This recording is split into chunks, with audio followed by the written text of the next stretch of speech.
everyone, it is Kelly Harrell, MoneyTreeAcademy.com, coming back to you again today. And today we're going to be talking about the Fool money archetype. Do you have these characteristics inside of you, or do you know someone who does? So let's dive into the Fool money archetype. Now, this archetype is an interesting blend of two of the archetypes that I've talked about in the past couple days, the warrior and the innocent. And the Fool, you will see this money type in many types of you'll probably see it in family members. You may even see a little bit of evidence of it inside of you. And in this money archetype, you'll see a certain restlessness, a restlessness with money. Like money will come in and money will go out. It will slip through the fingers very easily.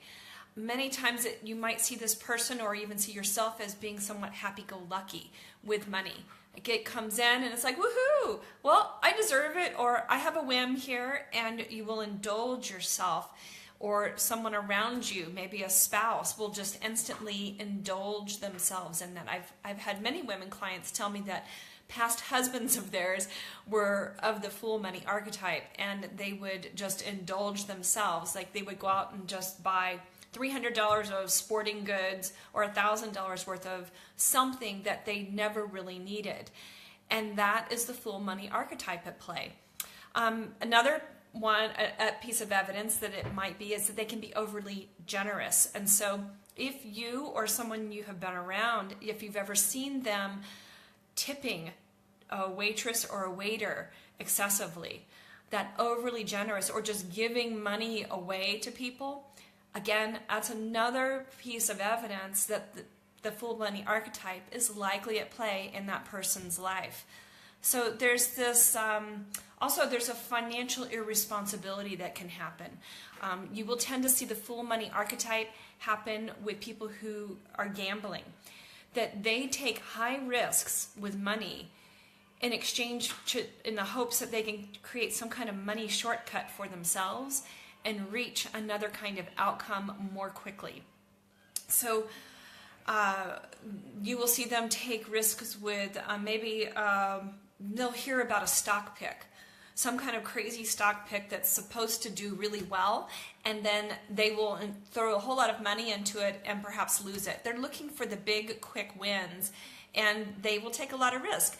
And that's part of what is attractive in the warrior archetype, is they will take risks. But the difference between the warrior is that the warrior will take judicious, calculated, thoughtful risks. The Fool is looking for the large payout and doesn't necessarily want to do the work, but they want the shortcut. So they will take risks that are not judicious and not calculated and not well thought out. And because of that, sometimes they win, and sometimes they can lose really big. Having a Fool money archetype in your family or in your marriage can drive a person into bankruptcy very, very quickly, and will certainly keep money from ever collecting in your money tree.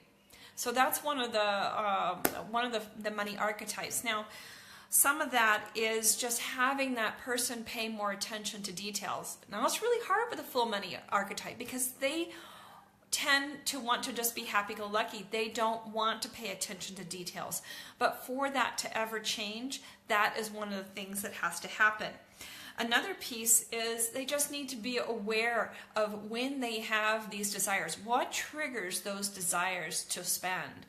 What is it that they are trying to accomplish by spending so much money on something? There's some kind of payoff in there, or there's something that they are hiding from, or some kind of hole that they're trying to fill through the spending habits.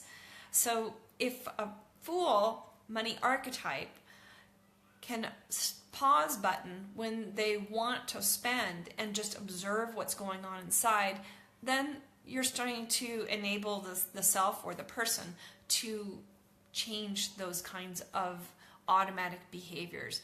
Oftentimes it's very subconsciously driven. Oftentimes it is in reaction to something that happened in early childhood.